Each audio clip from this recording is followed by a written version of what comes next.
The glass trembled in her hand before she realized she was shaking. Not visibly. Just enough for the rim to whisper against the crystal decanter. Low light.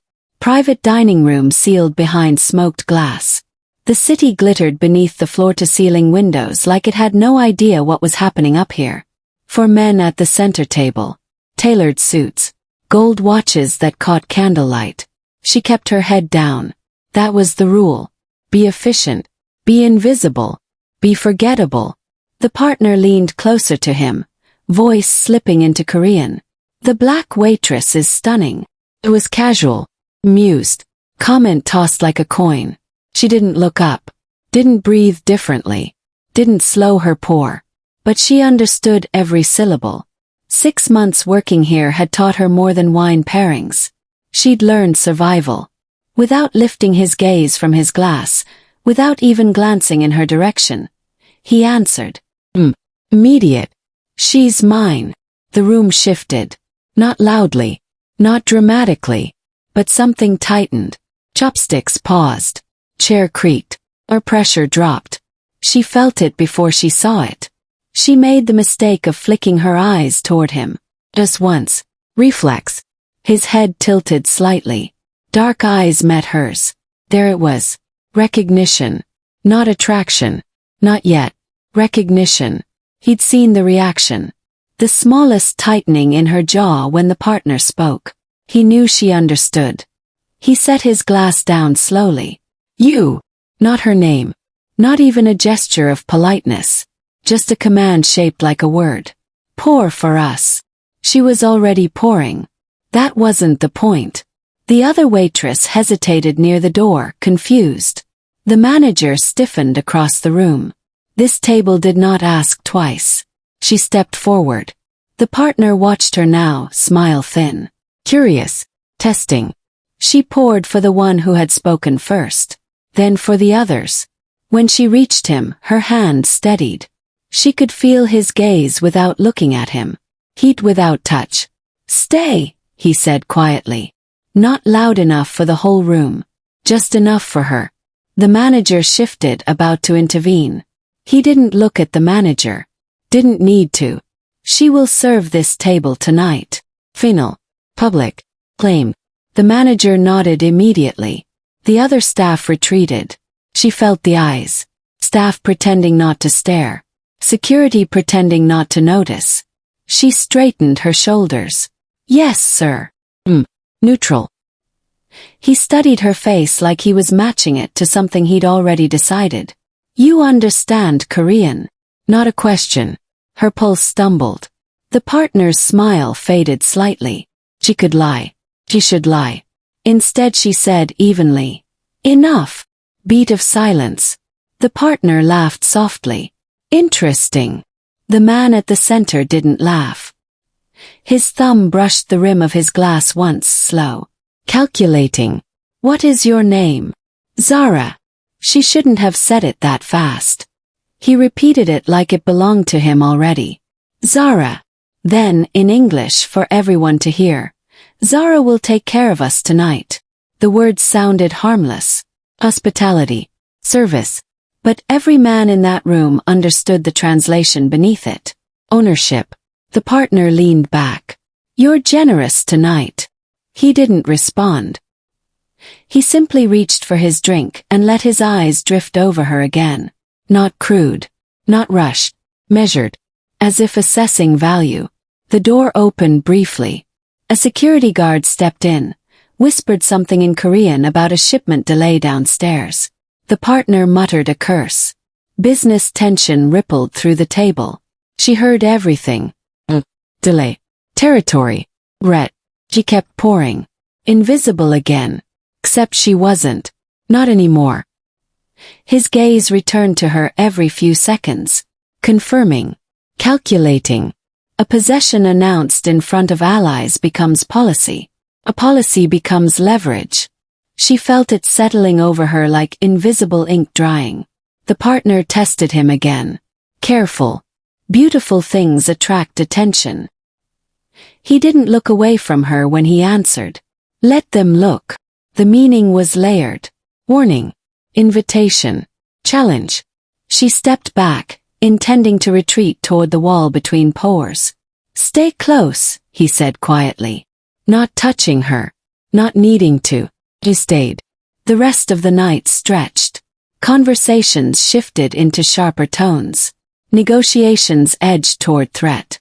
Twice she caught men glancing at her, recalculating what his statement meant. If she was his, then approaching her was provocation. If she wasn't, then claiming her was a weakness. Either way, a line had been drawn. When the partner stood to leave, he paused beside her. Be careful, he murmured in Korean. Being noticed in this world has a cost. She didn't answer. She didn't need to. Because the man behind her answered instead. She won't be harmed. Promise. Or a warning. It was impossible to tell which. The door closed. The room emptied except for him and her and two guards pretending not to exist. He finally looked at her directly. No audience now. No performance. You reacted, he said softly. That means you're not as invisible as you pretend to be. Her throat tightened but her voice stayed level. I'm very good at my job. A faint smile touched his mouth. Not warm. Not cold. Decisive. You are now very good at mine. The words settled between them like a contract she hadn't signed. Outside the glass walls, the city lights flickered. Downstairs, engines roared to life. Something was already moving because of what had been said tonight. Something she couldn't see yet. He adjusted his cufflinks, preparing to leave. Tomorrow, he said without looking back, you will report directly to me. No negotiation. No option. The guards opened the door. He stepped through. The silence left behind was heavier than noise. Zara stood alone in the private room, heart pounding once hard. She had poured wine before. She had served powerful men before. But no one had ever claimed her like territory in front of witnesses. And in his world, claims were never casual. They were strategic, permanent, dangerous. She swallowed slowly, staring at the empty chair where he had sat. He didn't even know her story. Didn't know her debts. Didn't know her fears. So why did he say it so easily? Why did he claim someone he doesn't even know? The next night he arrived alone. No entourage. No partner. No laughter echoing ahead of him. The dining room shifted anyway. Conversations lowered. Glasses paused midair. He did not look at her when he entered, but she felt the adjustment in oxygen. The manager hurried forward. He waved him off with a single motion. The waitress from last night. Not her name. Not yet. The manager's eyes flicked toward her. She was already moving. Steady steps. Controlled breathing. Professional mask in place. She stopped at the edge of the table. Good evening, sir. He studied the menu as if she were incidental. Pour. He poured. Silence stretched. No partner this time to provoke him. No audience to impress. Just candlelight, crystal, and the quiet hum of the city below. He waited until she finished before speaking. In Korean. You understood everything. It wasn't loud. It wasn't soft. It was precise. She could pretend confusion. She could feign ignorance. That would restore distance. Distance meant safety. But distance was already gone. She answered in Korean. Brief. Careful. Enough to know when I'm being discussed. The air tightened instantly. His hand stilled on the glass. For the first time he looked directly at her without performance. Not a glance. Full deliberate assessment. He froze for half a second. Not from surprise. From recalculation. She had just shifted the balance. She was no longer decoration in the room. She was information. How long? He asked. 6 months. You never indicated. You never asked. Beep. Something flickered in his expression. Approval. Or amusement. Hard to tell. He switched to English. Sit. It wasn't a request. She didn't move. I'm working. His gaze sharpened slightly. You're about to work differently. The manager hovered at a distance, uncertain. He dismissed him with a look. The room cleared around them without instruction. She felt it again. That gravitational pull around him. Decisions bending toward his will. He sat. Only because standing would feel like surrender. Repeat what my partner said last night, he said calmly. She met his eyes. He said I was stunning. And I. You said I was yours. Silence. He watched for embarrassment, fear, flattery. She gave him none. Did that offend you? He asked. It was strategic, she replied. His brow lifted slightly. Explain. You don't make statements in front of allies without purpose. Slow exhale. Almost a smile. And what purpose do you think I had? She hesitated for half a breath. To control the narrative before someone else tried to. That did it. He leaned back in his chair, studying her like a chess piece that had just moved on its own. You are wasted here. The words were simple, heavy. I'm not wasted, she said evenly. I'm employed. He ignored that. You hear what others don't. You observe. You calculate before speaking.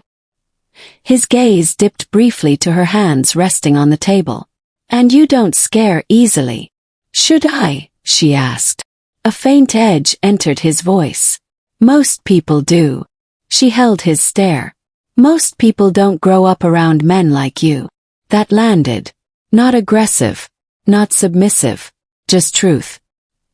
He tapped his fingers once against the glass. Decision forming. I need someone who understands rooms before they erupt, he said. Someone underestimated. Her pulse slowed instead of quickened. That was worse. I'm not interested in being owned, she said carefully. He didn't blink. Ownership is inefficient. Was. Usefulness is not. There it was. A shift. She was no longer a waitress who overheard. She was a resource. Utility invites proximity. Proximity invites control. I'm offering you a position, he continued.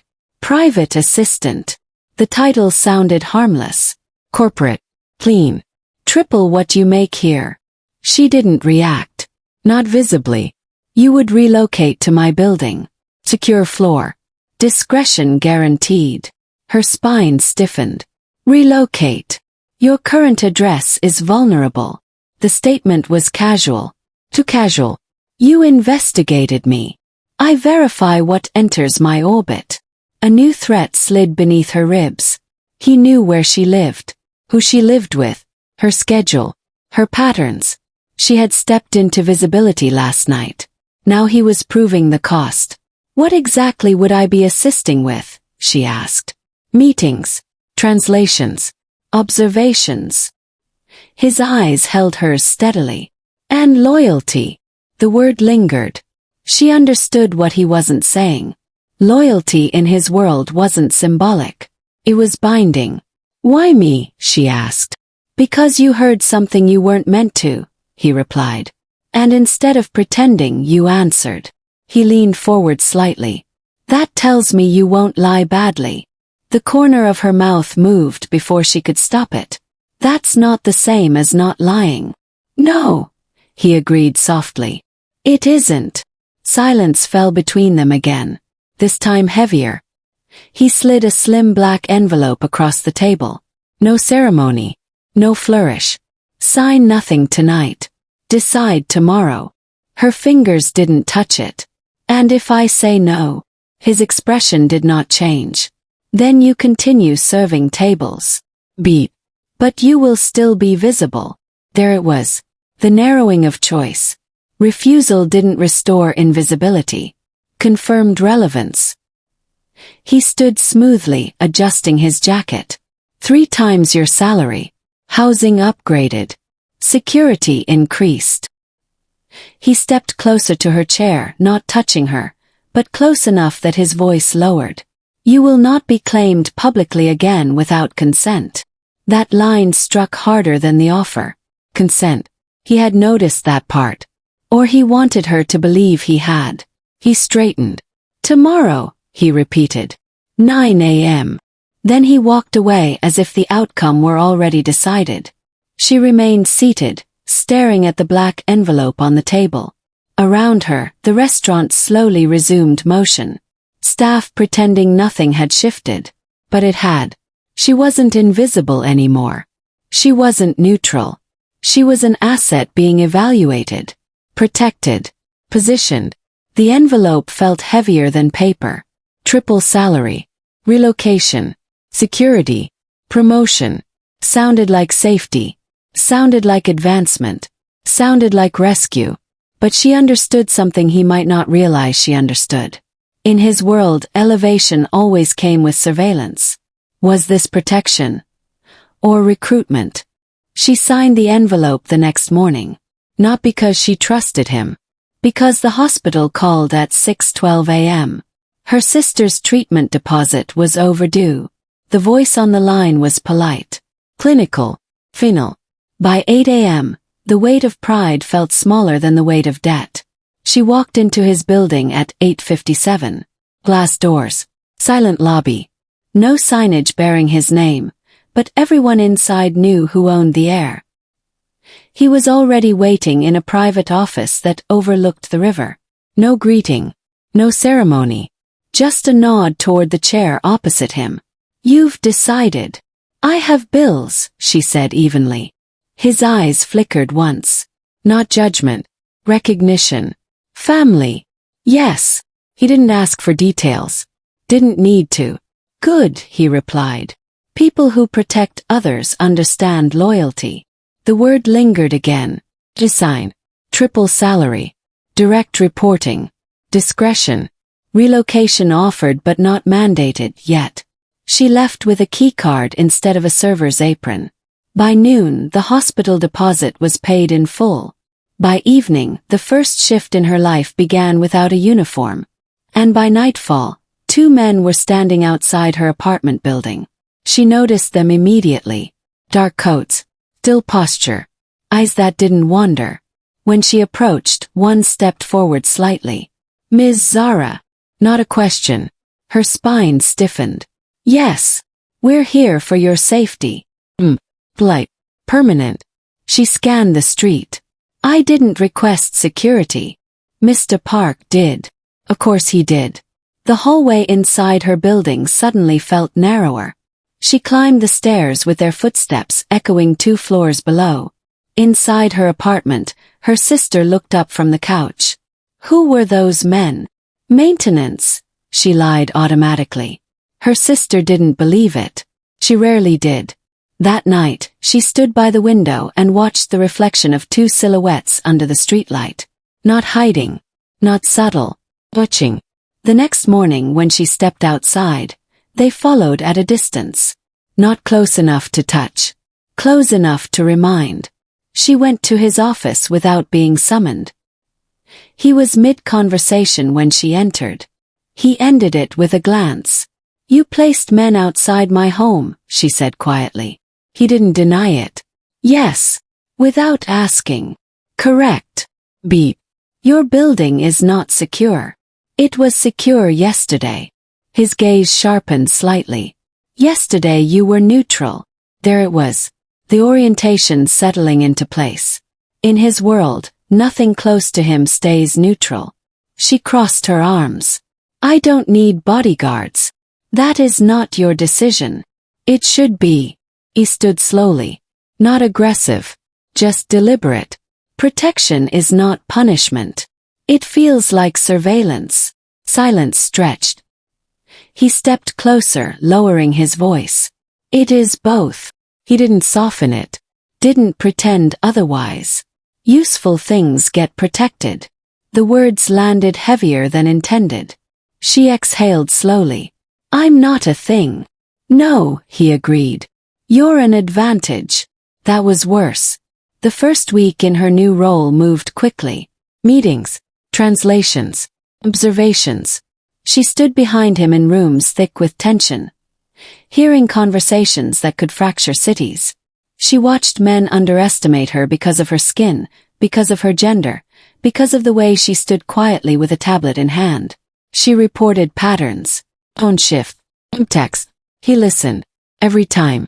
That was the dangerous part. He valued her input. Value deepened attachment. Attachment created vulnerability. On the sixth night it shifted. She was back at the restaurant overseeing a private room when the manager approached her, pale. "There are men downstairs asking for you." Her pulse didn't spike. Drop. What kind of men? Not ours. That was enough. She walked to the balcony overlooking the main floor. 3 men stood near the hostess stand. Stood sharp. Posture relaxed but alert. Not customers. Not staff. They weren't loud. They didn't need to be. She recognized the insignia on a cufflink. Rival syndicate. He appeared beside her without announcement. "You see them," he said quietly. "Yes. They asked for the waitress named Zara," he continued. "Specifically." Her throat tightened. "Why?" He didn't answer immediately. His gaze tracked their movements with clinical precision. "They're not here to dine." Downstairs, one of the men looked up directly toward the balcony. Contact locked. Low smile. Deliberate. A message delivered without words. She stepped back instinctively. He noticed.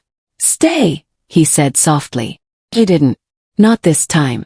You told me I was protected." "You are. Then why are they comfortable enough to ask for me publicly?" A faint muscle ticked in his jaw. "Because someone told them you matter." The implication settled like ice water. Information had moved. Inside. Not random. Not coincidence. "Do they know what I do?" she asked. "They know enough." Downstairs, the rival men turned and exited without resistance. No confrontation. No raised voices. Just presence. That was worse. Demonstration without violence meant calculation. He looked at her fully now. No distance. No performance. "You are no longer invisible," he said. "You accepted visibility when you accepted me." She swallowed hard. "I accepted a job. In my world they are the same." The elevator doors downstairs closed behind the rivals. Silence returned to the dining room, but it was different now. Thinner. Charged. He turned toward the exit. "Your sister will move to a secure unit tomorrow." "Without asking," she said sharply. "Yes." She stared at him, heartbeat steady but heavy. This was escalation. Not romantic. Not protective. Strategic. She wasn't being courted. She was being positioned. And now rivals were positioning her too. He paused at the doorway. "This is why I install security," he said calmly. "Because neutrality ends the moment someone becomes useful." She remained on the balcony alone after he left, watching the street below. The 2 security men were still in place. Still watching. Only now she understood something else. They weren't just guarding her from outsiders. They were guarding her from becoming leverage. Her phone vibrated in her hand. Unknown number. She hesitated, then answered. Silence on the line. Then a voice in accented English. "We only wanted to see what he protects." The call ended. Her grip tightened around the phone. The restaurant hummed beneath her, unaware of the shift. She had stepped into value. Value had triggered attention. And attention in his world was currency soaked in risk. She looked down at the empty sidewalk where the rival men had stood minutes earlier. Why are rivals asking about a waitress? Her schedule changed first. Quietly. Meetings appeared on her calendar without discussion. Drivers assigned. Routes altered. Efficiency. His operations manager called it. She called it control. Her shifts at the restaurant ended completely. She now moved between offices, private lounges, and secured conference rooms where voices lowered when she entered but never stopped speaking. Her bank account changed next. The transfer hit on the first of the month. Triple her old salary. Then a bonus labeled discretion. Medical bills cleared within hours. Her sister's therapy expanded. Groceries delivered. Rent paid 3 months ahead without her authorization. She stared at the notifications on her phone, pulse steady but uneasy. Financial freedom felt different when it arrived through someone else's will. Independence shrank in smaller ways. A new car appeared in her parking spot. Safer model, she was told. Her old keys were collected by security for disposal. When she tried to walk alone to a cafe 2 blocks from the office, one of his men stepped from a doorway. "Ma'am." Polite, firm, present. He turned around. That night she confronted him in his private office. No appointment. No hesitation. He was reviewing documents when she entered. He dismissed the room with a glance. The door closed. "You replaced my car." "Yes." "You're tracking my movements." "Yes." No apology. No performance. "You didn't ask." "I assessed." She crossed her arms, steadying her voice. "This feels less like protection and more like possession." He rose slowly from behind the desk. Not angry. Not defensive. Just deliberate. "They asked for you by name," he said. "That changes variables. It doesn't change my autonomy." His gaze sharpened slightly. "Autonomy without security is an illusion. So I don't get to choose." He stepped closer, voice low but even. "I don't let what's mine become vulnerable." The word landed heavy. Not dramatic. Not raised. Just stated as fact. She held his stare. "I'm not a shipment." "No," he agreed. "You're leverage." The honesty cut sharper than denial would have. "You're admitting that?" she asked. "I don't insult you by pretending otherwise." Silence filled the room. Outside the glass walls, the skyline shimmered unaware. "You made me visible," she said quietly. "You claimed me publicly." His jaw tightened once. "I neutralized a threat. You created a bigger one." He didn't respond immediately. That told her enough. Her phone vibrated on the desk between them. His eyes dropped to it before she could reach. Secure line notification. He answered without breaking eye contact. Korean filled the room, fast and clipped. She caught enough. Intercepted. Transmission. Name. He ended the call slowly. "What?" she demanded. A brief hesitation. "Where?" "Your name appeared in intercepted communication." Her stomach dropped but her voice didn't. "In what context?" "Negotiation." "Explain." His tone remained controlled. "They are discussing you as leverage." The word again. He didn't soften it. Didn't rephrase. "They believe pressure applied through you destabilizes me." A sharp exhale escaped her before she could stop it. "So your claim did make me a target." His silence confirmed it more than words would. She stepped back from him, creating distance that felt symbolic more than physical. "This isn't protection," she said. "This is escalation." "Escalation began the moment they tested me," he replied evenly. "You became relevant because you reacted." "I reacted because I understood," she shot back. "And I hired you because of that." The logic looped tightly. "No exit." "You could have left me invisible," she said quietly. His gaze hardened slightly. "Invisible things get removed without consequence." The implication chilled her more than any threat. "So what now?" she asked. He moved toward the window, hands clasped behind his back. "Now we control the narrative. By tightening the cage. By strengthening the walls." She shook her head slowly. "You're deciding everything for me. Because delay costs lives." The room felt smaller. The air heavier. "My sister?" she asked. "Relocation confirmed. Secure unit." "Without asking." "Yes." She closed her eyes briefly. There it was again. Choice narrowing.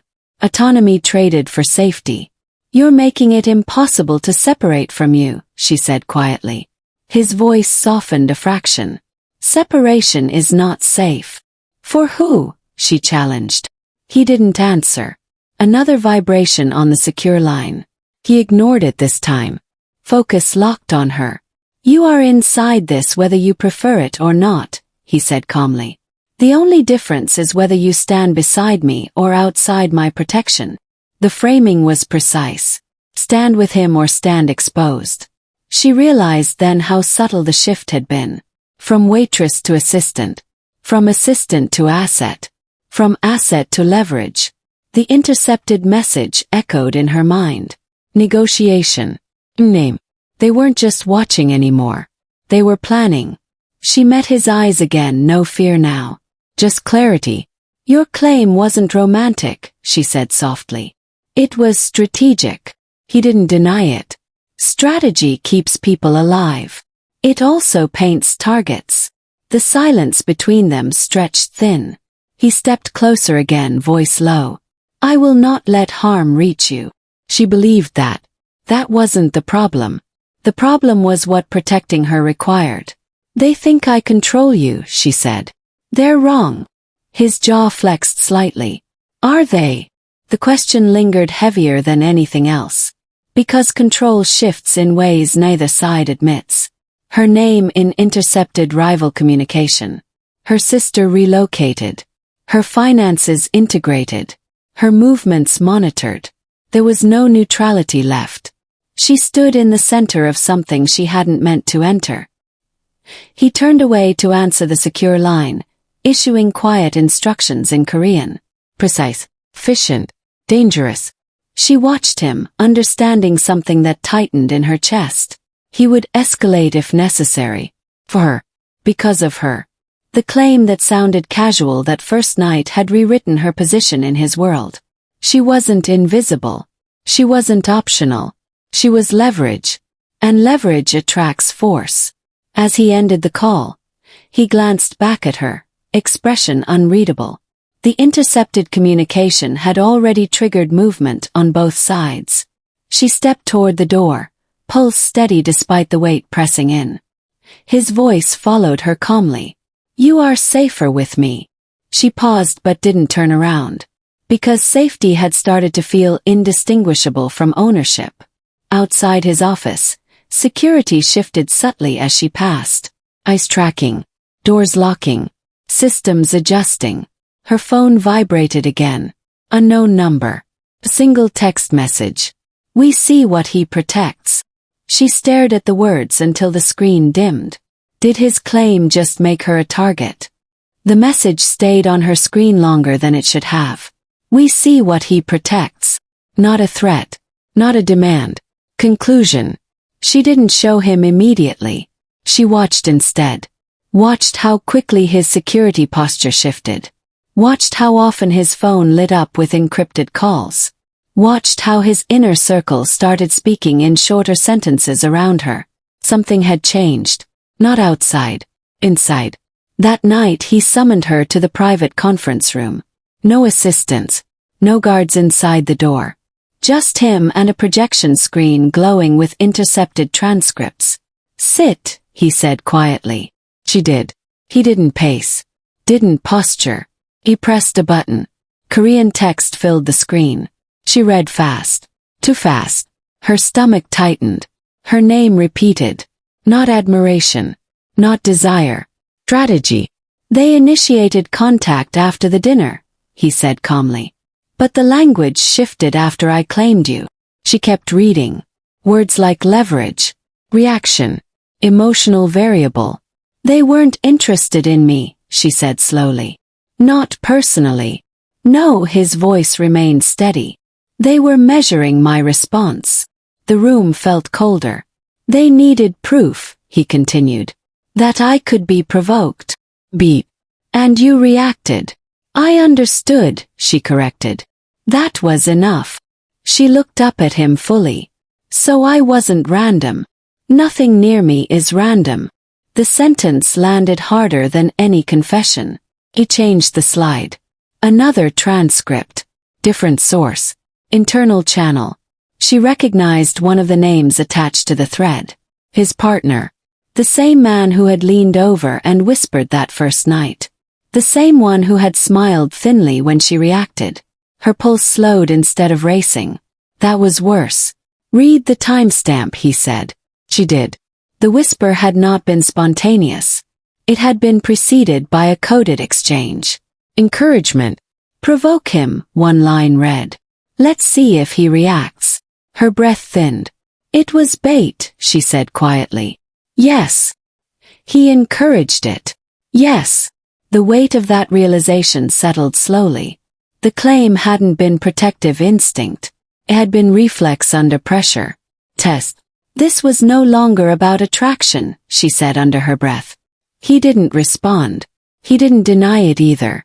She stood from the chair. They needed confirmation you could feel. Correct. And now they have it. Silence. His jaw flexed once. Yes. She paced once across the room. Not frantic. Focused. So the whisper was orchestrated. Likely. And my reaction confirmed I understood. Yes. And your claim confirmed I mattered. He held her gaze. Yes. The truth aligned cleanly now. She hadn't been chosen for beauty. She'd been positioned as an emotional variable. You used me, she said. Not accusatory. Observational. He didn't flinch. I capitalized on an opportunity. The phrasing was precise. Cold. Honest. You could have ignored it. And appeared unaffected, he replied. That would have been another form of vulnerability. The logic tightened like wire. So either way I was leverage, she said. Yes. The room fell silent again. But this silence carried something heavier. Not romance. Not tension. Calculation. What about inside, she asked. If your partner encouraged the comment, who else knew?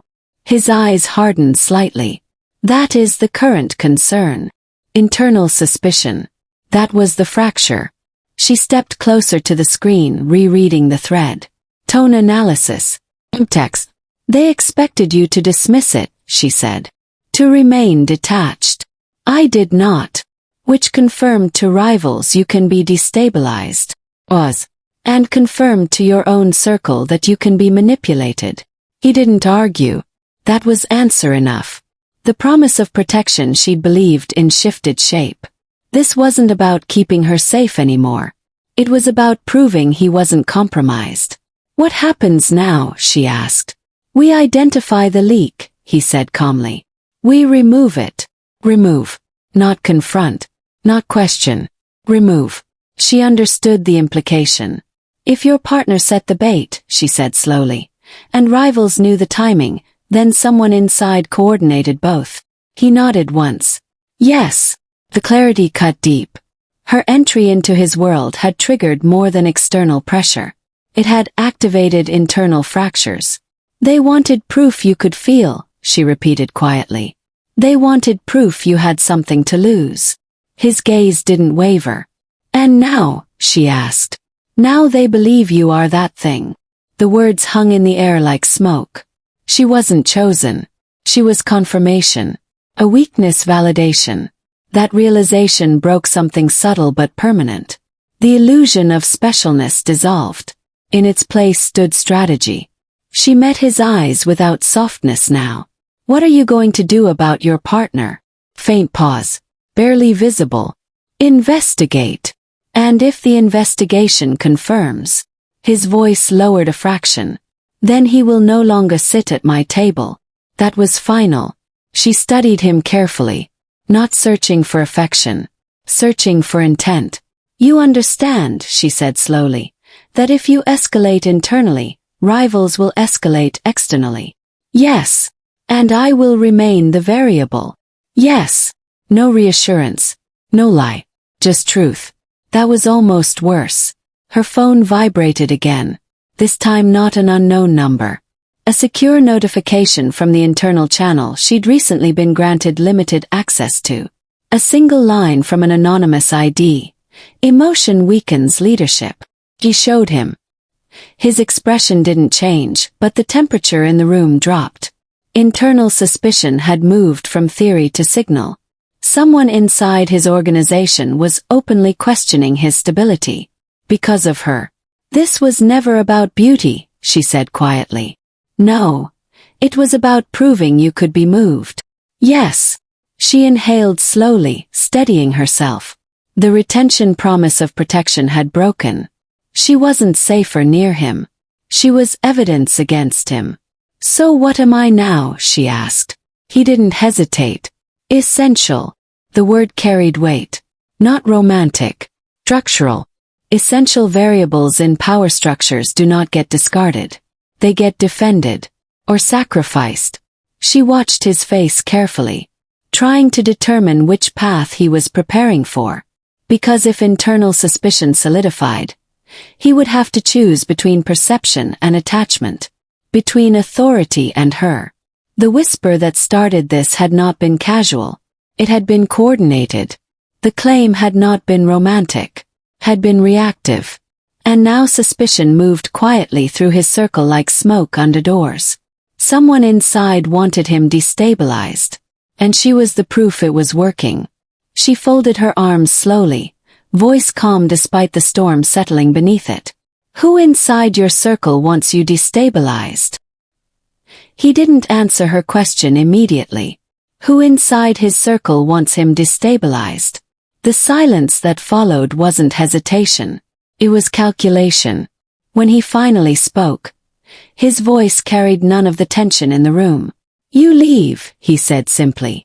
She blinked once. Leave. New identity. New city.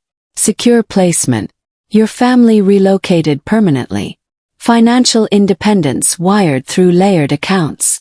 He spoke it like an operations briefing. Clean. Efficient. Reversible only for him. You disappear safely. The offer hung between them like an exit door already unlocked. You remove the variable, she said quietly. Correct. And you regain stability. Yes.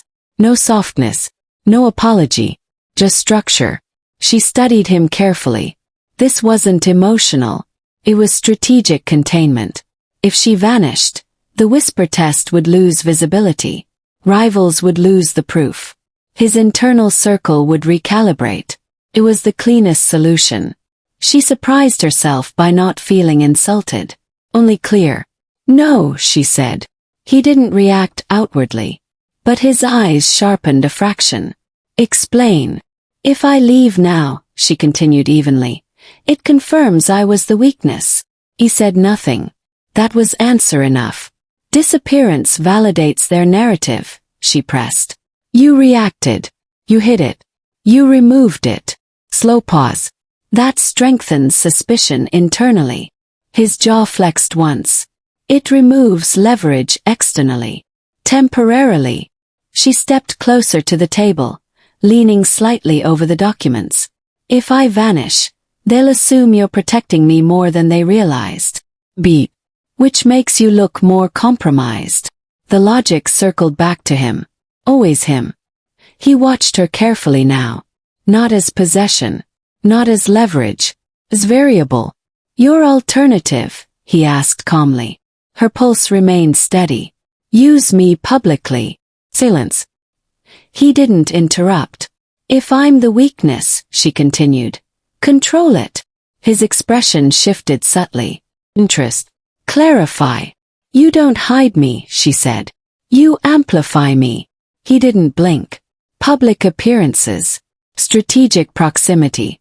Controlled narrative. She inhaled slowly. If I'm visible, you choose the frame.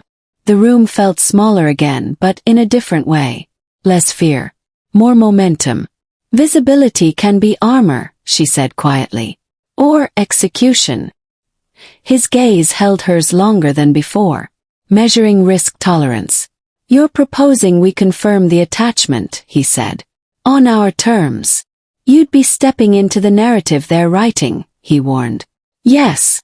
Beep. But directing it. He moved slowly toward the window, looking down at the city lights. Rivals will escalate. They're escalating anyway. Internal dissent will sharpen. It already is.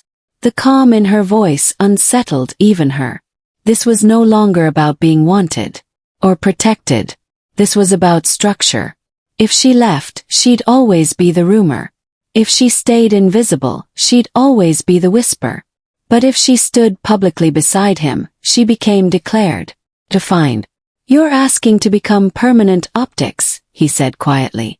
I'm asking to stop being implied weakness. He turned back toward her. And if the optics turn against you, then at least I chose the battlefield. The statement lingered. He approached her slowly. Not dominating. Evaluating. You understand what public alignment means, he said. It means there is no neutral ground left.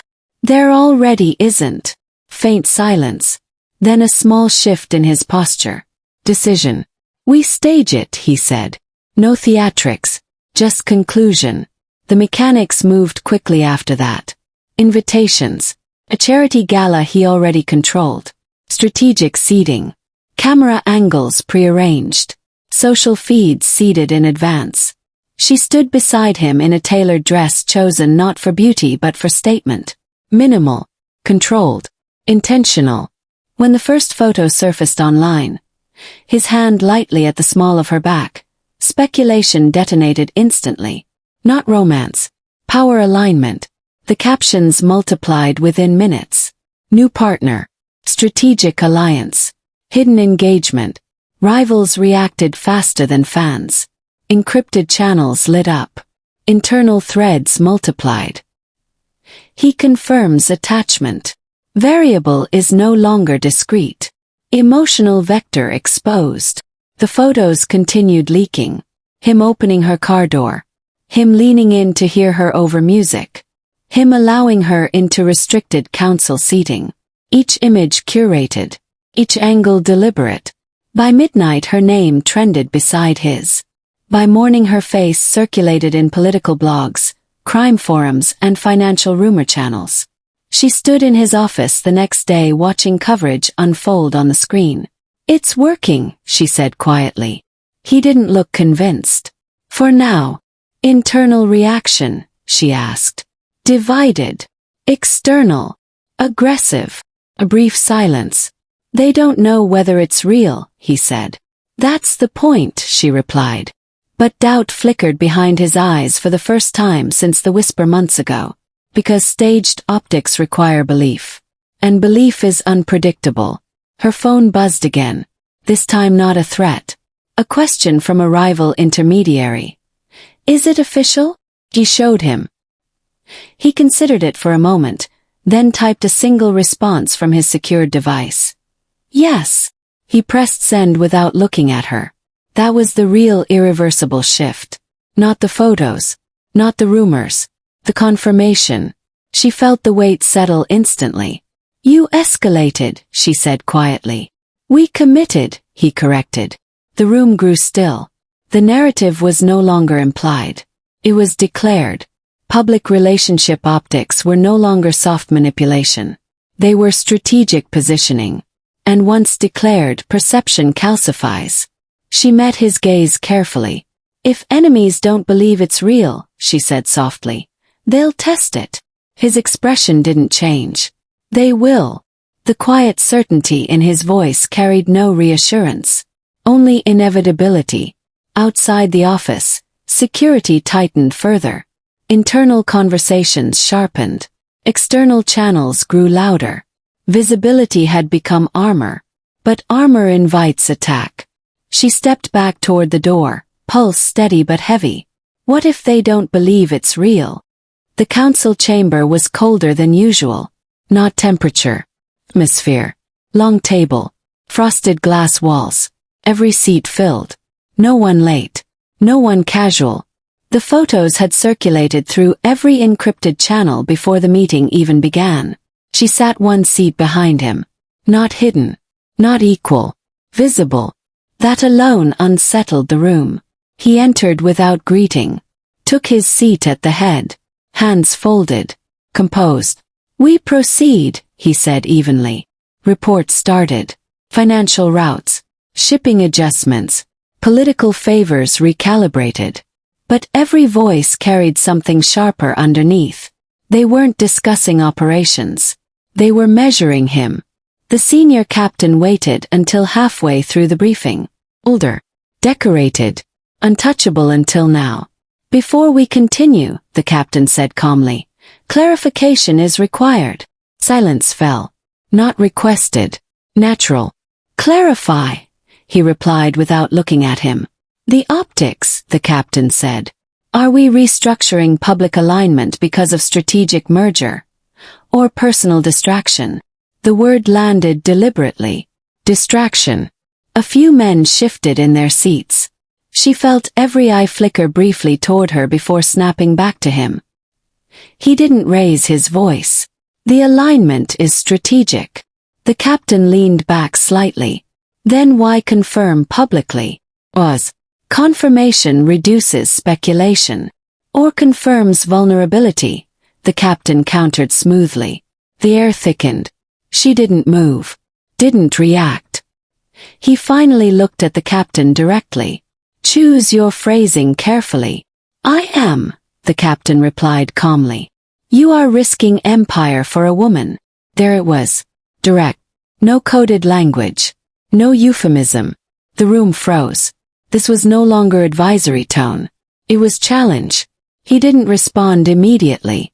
That pause stretched longer than comfortable. She watched his jaw tighten once. The empire is not fragile, he said evenly.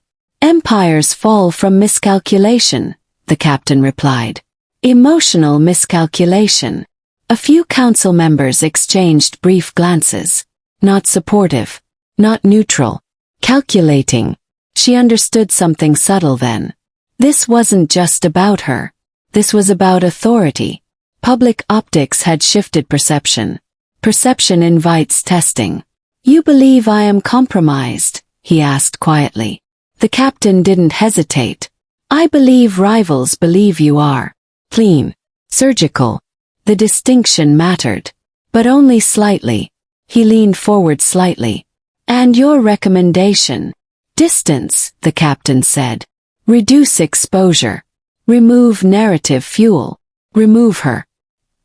He didn't glance back at her. Didn't consult. He answered alone. Denied. A faint ripple passed through the room. The captain's eyes sharpened. Then clarify command hierarchy. There it was. Open fracture. When power becomes personal, loyalty cracks. He stood slowly. Not dramatic. Not rushed. Hierarchy remains unchanged. Except for this deviation, the captain pressed. You have integrated an external variable into council visibility. She felt the weight of the word again. Variable. He didn't deny it this time. She reports to me. That is the deviation. Silence pressed in harder. The captain's tone remained calm. Men are questioning stability. He took a step toward the captain. Are you? Beep. I am questioning optics. The distinction again. But thinner now. He didn't raise his voice. That made it worse. Authority does not require consensus. The captain held his gaze. Authority requires perception of strength. The two men stood locked in stillness. No one breathed loudly. No one shifted. He spoke slowly. You mistake visibility for weakness. I mistake nothing, the captain replied evenly. Rivals test what they can move. And you believe I can be moved. Another pause. Slightly longer. You have been. The room inhaled collectively. That was it. Line crossed. Not shouted. Not hostile. Just final. He didn't look at anyone else. Didn't seek confirmation. Stand, he said quietly. The captain rose. No hesitation. You will relinquish oversight of international operations effective immediately. A ripple sharper than before. International oversight was core power. On what grounds? The captain asked calmly. Disruption of unified command structure, he replied. You're proving my point, the captain said softly. Emotion over calculation. He stepped closer. Close enough to remove any ambiguity. No, he said quietly. Calculation. The room understood instantly. Authority doesn't survive visible dissent. Especially not during perceived vulnerability. The captain didn't argue further. He knew the rules. Challenge publicly. Accept consequence publicly. Who assumes my operations? The captain asked.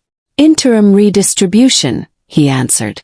Final assignment pending review. That was exile without naming it. Power shifted in real time. Several men adjusted posture. One looked down at his notes. Another avoided eye contact. Allegiance recalibrating silently. He turned back to the table. We continue. The meeting resumed as if nothing seismic had just occurred. But the air had changed permanently. She remained still, pulse steady but heavy. Because stripping authority publicly doesn't eliminate dissent. Buries it. And buried resentment grows sharper. As the meeting adjourned, chairs scraped quietly. Conversations began in hushed tones. The former captain exited without looking back. But she noticed something subtle. One of the younger lieutenants didn't follow him immediately. He lingered, watching, calculating, not angry, not loyal, assessing opportunity. Power had shifted. That vacuum would not remain empty. When the room cleared, he remained standing at the head of the table. She approached slowly. You escalated, she said quietly. He forced clarity, he replied. You removed him publicly. Yes. That won't silence doubt. No, a brief silence. It will redirect it. That was the truth. Dissent doesn't vanish. Relocates. She looked toward the closed door. Someone else will test you. Yes. Soon. He didn't deny it. Internal fracture had begun. And fractures invite pressure from outside. The staged optics that were meant to control narrative had now accelerated internal realignment. The captain was no longer authority. But he was not gone. And those who agreed with him had just learned the cost of speaking. Fear consolidates power temporarily. Resentment undermines it permanently. She exhaled slowly. Which man just decided I have to disappear? The lights went out mid-sentence. Not a flicker. Drop. Total black. The restaurant had been loud seconds earlier. Glassware, low music, layered conversation. Now there was only silence and the faint hum of emergency systems trying to engage. She didn't move at first. Training by proximity had taught her that stillness buys seconds. Then a sound split the dark. Sharp crack. Not glass. Not equipment. A gunshot. Instinct moved him before thought did. His hand locked around her arm, pulling her down hard behind the marble bar. Another shot punched through the wall where she had been standing. Plaster exploded. Screams followed. Chaos fractured the room. Down, he ordered, voice steady despite the echoing panic. Security scrambled, but direction was impossible in darkness. Third shot fired. Closer. He shifted his body over hers, shielding without hesitation. Not strategic. Not measured. Reflexive. The emergency lights flickered on in dim red pulses. Enough to see shapes. Enough to see the direction. The shooter stood near the rear exit, partially silhouetted against faint streetlight bleeding through shattered glass. He didn't hesitate. He drew and fired once. Clean. The shooter's shoulder snapped back, but he didn't fall. Security closed in from two sides. Within seconds the attacker was tackled, disarmed, face pressed into the floor. The room reeked of gunpowder and adrenaline. He stood slowly, scanning the perimeter before looking down at her. Are you hit? No, her voice came steady, but her pulse thundered in her ears. He turned toward the restrained shooter. Young. Not amateur. Eyes focused even with blood soaking through his jacket. Alive, one of his men confirmed. Good. They dragged the shooter upright. Guests were being evacuated quickly through secured exits. Sirens wailed faintly in the distance. He stepped closer to the attacker. Who sent you? Silence. A small smile twitched at the corner of the shooter's mouth. Not defiant. Resigned. He nodded once toward the hallway where council members usually exited during private events. Not random. Directional. His jaw tightened. Bring him, he ordered. They moved fast. Within minutes the shooter was secured in the lower office room. Soundproof. Controlled. She remained upstairs for exactly 30 seconds before following. Not because she wanted to see. Because she needed to understand. The interrogation wasn't long. It didn't need to be. The shooter had expected to die. What he hadn't expected was being captured alive. That uncertainty loosened him. Order came from inside, he admitted, voice strained. Which name? Silence stretched. Then name. Not the senior captain removed earlier. Another. Quieter. One of the younger lieutenants who had lingered after the meeting. The one who had watched. Internal fracture had matured faster than expected. She felt something cold settle in her chest. He didn't raise his voice. Didn't pace. Confirm, he said. The shooter repeated the name. Only. No exaggeration. Just confirmation. That was enough. He stepped back slightly. Not shaken. Not surprised. Calculating consequence. Bring him here, he said. Took less than 15 minutes. The accused lieutenant arrived under the pretense of emergency council review. He walked in confused, not afraid. That shifted the moment he saw the shooter restrained. You misunderstand, he began. He didn't let him finish. You ordered the shot. Not accusation. Statement. No, he named you. The lieutenant glanced at the shooter, fury flashing briefly before control returned. Under pressure, he said calmly. Anyone can name anyone. Pressure, he repeated evenly. You underestimated the trajectory. The lieutenant's composure thinned. You're destabilizing leadership for a woman. The room froze again. Not because of the accusation. Because of the timing. He stepped closer. You decided to test my response. You confirmed weakness, the lieutenant replied, voice rising slightly. We needed stability. By shooting her.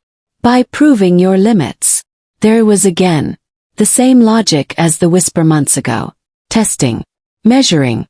Confirming emotional thresholds. You forced clarity, he said quietly. And you forced escalation, the lieutenant shot back. A faint shift in posture from the surrounding men. Divided loyalties sharpening. He didn't hesitate this time. No internal debate. No recalibration. He drew his weapon and fired once. Clean. Direct. The lieutenant collapsed mid-breath. Silence detonated louder than the gunshot. No warning. No council vote. No staged removal. Immediate execution. Public within the inner circle. Final. Blood pooled slowly against polished concrete.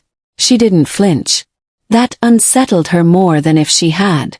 Some lines once crossed don't fade. He lowered the weapon slowly. No visible tremor. No satisfaction. Just decision. Dispose of it, he said evenly. No one moved for half a second. Then they did. Orders resumed. Cleaning protocols activated. The shooter was removed next. No further interrogation required. The message had already been delivered. She stepped closer once the room cleared. You escalated beyond recall, she said quietly. He didn't look at her. He escalated first. You killed him without full review. Delay invites fracture. That was true. And dangerous. Because authority secured by speed can also breed fear. And fear rarely builds loyalty. She studied his profile carefully. You proved you can't be moved. Slight pause. I proved consequence. To them. To everyone. He finally looked at her. Not soft. Not hardened. Just aware. You were the target. Because of you. Because of perception. She inhaled slowly. Did you just weaken your own throne to save me? He didn't answer immediately. The silence stretched heavy. Outside, emergency lights still flickered red across broken glass. Inside, something irreversible had shifted. Public optics had turned into blood confirmation. Internal dissent had been met with immediate execution. The council would obey. But obedience born of fear carries its own expiration date. He holstered the weapon and stepped past her toward the stairs. Stability requires sacrifice, he said calmly. She wasn't sure if he meant the lieutenant, or something else. Retaliation didn't come loud. Came layered. The morning after the execution, 3 of his distribution fronts were raided simultaneously. Anonymous tips, clean warrants, political timing, news cameras already waiting. By noon, a city council member publicly questioned criminal influence infiltrating legitimate businesses. By afternoon, financial regulators froze 2 shell accounts tied indirectly to his network. None of it was random. None of it was coincidence. She watched the headlines shift from speculation to implication. Her photo from the gala resurfaced beside his name. Blogs labeled her the new leverage. Forums dissected her background. Her full name appeared by evening. The leak wasn't accidental. Someone had sold it. Her phone vibrated non-stop. Unknown numbers. Media inquiries. One voicemail froze her in place. A woman's voice, trembling. "We know where your mother shops." Her chest tightened, but she didn't panic. Panic was inefficient now. She walked straight into his office without knocking. He was already watching the same feed. "They've moved to exposure," she said quietly. "Yes. They're escalating politically. Yes. They have my name." He nodded once. Expected. That word unsettled her more than anything. Expected. "My family?" she asked. "Beep. Already addressed." He froze. "Define addressed." "Relocated." The word landed heavy. "Without telling me." Timing was critical. "You moved my family." "Yes." Her pulse surged now. Not fear. Anger. "Where?" "Secure property." "They didn't agree to that." His tone didn't shift. "They agreed to safety. You manipulated consent. I ensured compliance." The distinction made her step back. "You didn't ask me. Delay invites harm. So you removed them." "Yes." Silence stretched between them. Her breath came slower now, deliberate. "Forever?" she asked. He didn't answer immediately. That was answer enough. She laughed once under her breath. Not amused. "You cage everyone you save." His jaw tightened faintly. "I remove them from vulnerability. By replacing it with dependency. Dependency under protection is preferable to exposure without it." The logic was airtight. And suffocating. News alerts continued rolling. Syndicate linked, associate identified. Mysterious woman at center of Mafia power struggle. Her sister's workplace was already trending. Her children's school mentioned in a comment thread. "They're dragging my children into this," she said quietly. "Not directly," he replied. "Yet." The yet sat heavier than any threat. "I would have protected them," she said. "You have no infrastructure to counter this level of pressure. They're my family. Which is why I moved them. Control disguised as care. Protection disguised as ownership. You didn't give me choice. Choice slows response." She closed her eyes briefly. When she opened them, clarity had replaced anger. "You think removing them removes your vulnerability. It limits leverage. Or consolidates it. They are now entirely within your network." He didn't deny it. "Protection always leaves smoke," she said quietly.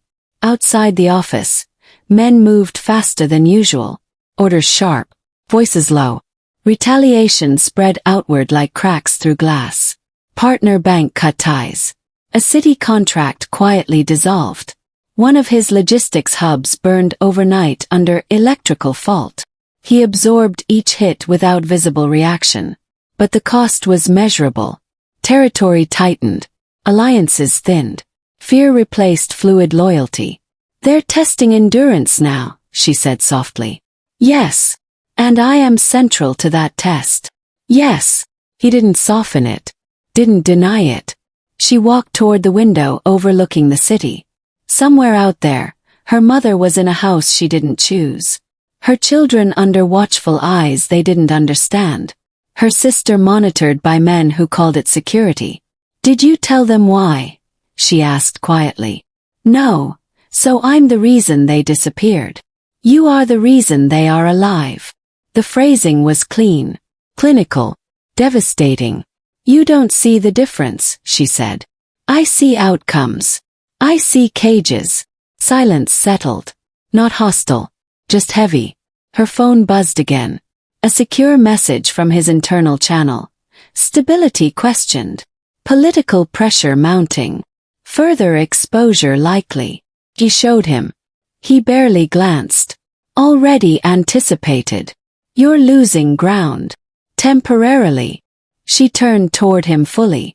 Every move you make to protect me costs you power. Power can be reclaimed. Trust. Slight pause. Trust adjusts. Fear replaces it. Fear maintains order. The words weren't cruel, just factual. That made them worse. She stepped closer, lowering her voice. Can you love without owning? The question lingered longer than expected. His eyes didn't harden. They narrowed slightly. Calculating, not emotional. Love, he said quietly, is not the variable under discussion. That told her everything. The war wasn't about affection. It was about control. And she had become the visible seam in his armor. Retaliation would continue. Political pressure would escalate. Media narratives would sharpen. And her family would remain under his shadow indefinitely. She exhaled slowly. You saved them, she said. Yes. You trapped them. They are secure. They are contained. Beep. Contained is secure. She felt something fracture softly inside her. Not trust. Not attachment. Perspective. Staying beside him meant accepting that everyone near him would be repositioned as assets. Protected. Contained. Forever. She met his gaze one last time before turning toward the door. Can I love a man who cages everyone he saves? The question didn't demand an answer. It demanded reckoning. War never ends loudly. It fades into quieter headlines. 2 weeks after the shooting, raids slowed. Political statements softened. The burned hub reopened under a different holding company. The captain's disappearance was reclassified as internal restructuring. Rivals recalibrated. Public interest shifted to another scandal. Stability returned, not because peace arrived, but because pressure redistributed. The council met again. This time no one challenged him. No one questioned optics. Authority consolidated through silence. Fear had done its work. She watched it happen from the edge of the room. The men who once measured him now avoided direct eye contact. Orders were accepted quickly. Conversations were shorter. Loyalty looked intact, but it felt thinner. War stabilizes, does not erase. After the meeting, he dismissed everyone except her. The chamber felt larger without witnesses. It's contained, he said calmly. For now. Yes. Internal. Secured. External. Managed. The efficiency of his answers felt clinical. Clean. Controlled. Like a man who had recalculated variables and found equilibrium. She stood across from him, hands folded loosely. My family, she asked. Stable. Unwatched. Slight pause. Monitored. She exhaled slowly. He stepped around the table toward her. Not imposing. Not theatrical. Just closer. You can leave, he said quietly. She didn't react at first. Define leave. New identity. Financial independence transferred fully. No guards. No debt. No ownership. The word hung there deliberately. Ownership. He didn't flinch from it this time. No contact required, he added. No obligation. The offer felt different now. Not strategic removal. Not tactical distancing. Genuine exit. Or the closest version he could offer. She searched his face for hidden angles. Found none. You'd allow it, she asked. Yes. Without retaliation. Yes. Without surveillance. Yes. The answers were steady. Measured. Honest. He stepped back slightly, creating space. The narrative will adjust, he continued. Public record can dissolve under time. And internally, stability remains. She nodded slowly. So this was the final option. Freedom. Clean. Uncomplicated. She turned toward the door. Each step felt heavier than expected. No guards blocked the path. No security shifted. The hallway outside stood empty. Open. Real. She reached the threshold. Up. The silence pressed in around her. Silence returned, heavier than before. 'Cause now there was no gunshot. No raid. No rival test. Only choice. She thought of her family relocated under invisible watch. Of the captain executed. Of the lieutenant who had tested limits. Of the whisper that started everything. She's stunning. She's mine. A claim made without thinking. Reflex. Challenge answered too quickly. She turned back slowly. He hadn't moved. He wasn't watching the door. He was watching her. Not possessive. Not commanding. Just waiting. If I leave, she said quietly, the narrative dissolves. Yes. If I stay. Beep. It solidifies. She stepped fully back into the room. Not rushed. Not emotional. Deliberate. Then don't dissolve it, she said softly. His expression shifted slightly. Not surprise. Recognition. Clarify. You don't hide me, she continued. You formalize me. A faint silence stretched. In what capacity? Legitimate. The word carried weight. Your business arm, she said. Not the network. The public face. He studied her carefully. You understand permanence. Yes. Public record. Yes. Strategic alignment. Yes. Not romantic. Not romantic. A slight exhale left him. Almost imperceptible. He walked toward the desk slowly. Opened a secure folder. Documents already prepared for future mergers and restructuring. He adjusted one page. Added her name. Title. Managing Partner, Commercial Holdings Division. Clean. Legal. Permanent. He turned the document toward her. Sign. She didn't hesitate. The pen felt heavier than expected. But her hand didn't shake. Once ink met paper, reversal ceased to exist. He signed next. No flourish. No symbolism. Just execution. Within minutes, the paperwork transmitted through official channels. Corporate registry updated. Public databases queued for update by morning. Press release drafted. Strategic partnership announced. He stepped closer once the final confirmation came through. No ring. No dramatic gesture. Just proximity. It's done, he said quietly. She nodded. Yes. He looked at her longer this time. Not as leverage. Not as asset. Not as weakness. Consequence. He had claimed her once without thinking. Now he had anchored her publicly with intention. Outside the office, staff resumed normal patterns. Calls continued. Security rotated. The empire remained intact. But something fundamental had shifted. She no longer stood beside him as rumor. She stood recorded beside him as fact. Permanent tie. Strategic. Not romantic. Silence returned, heavier than before. She looked at the skyline beyond the glass. The city would adjust. The narrative would calcify. Rivals would reinterpret. Council would recalibrate. Her family would remain under protection. Not free. Not exposed. Contained within power. She met his eyes one final time. You claimed me without thinking, she said quietly. Yes. Now the world believes it. He didn't deny it. In his world, belief becomes law. And law becomes structure. And structure becomes reality. He controlled the network. The council.